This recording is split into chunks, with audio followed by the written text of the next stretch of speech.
at the end of the 13th century, when the Seljuk authority was decreasing day by day, and Anatolia was under the influence of the Ilkhanid Mongols, the Turkmen Bey Ertuğrul's son Osman, who was a war leader in the Eastern Roman Serhadin, captured provinces and castles in the southeast of the whole region, and opened the banner of the Principality, initially of the Eastern Roman Empire, Guden Osman Bey, whose policy was to get along well with the regional tekfurs and survive, organized the Alps who came to the region for accidents, and began to conquer the Christian towns one by one. After his successes, he stood out from his counterparts and became the leader of the veterans he organized, as well as gaining the power to pass on the political structure he created to his descendants, in other words, a dynasty.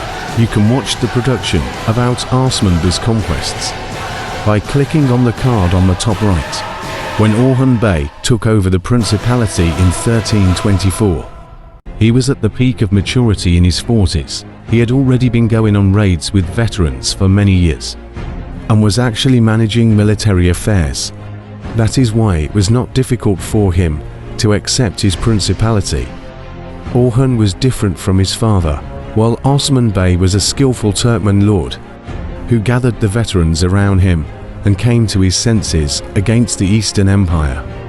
Orhan was a complete leader who, in addition to being more enterprising, gave importance to organization that created general strategies, and sheathed his sword when necessary and made wise political decisions.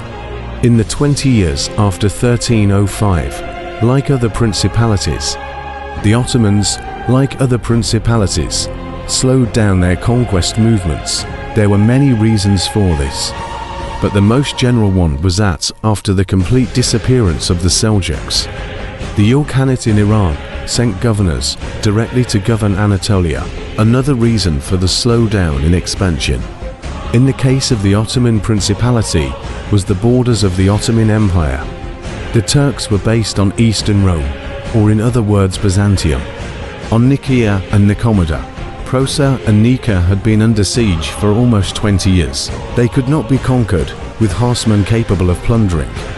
There was a need for pedestrians and siege weapons to take down the castle. At this point, Orhan will either find new solutions and evolve into a different structure, or he would be wiped out after a while, unable to do anything else without taking Akin or Akin. In order to realize this change, the Bey started to create new military units called Joria and Musalam, and in order to distinguish his own soldiers from the other Beys, he asked them to wear white tulle and wrap them with white tulle around their units. These attempts lasted for a long time. These were the first steps in the formation of the Ottoman Central Army, which would spread throughout the period. Apart from this, after the capture of Bursa, which would become the homeland of the Ottomans, the next target was Nicaea, that is, Izmir, which was a religious and political center. These Beys were active in the lower part of the valley at that time. They took many places such as Kandra Hendika Kozik Karamursal, and later probably Belu and Mudanu.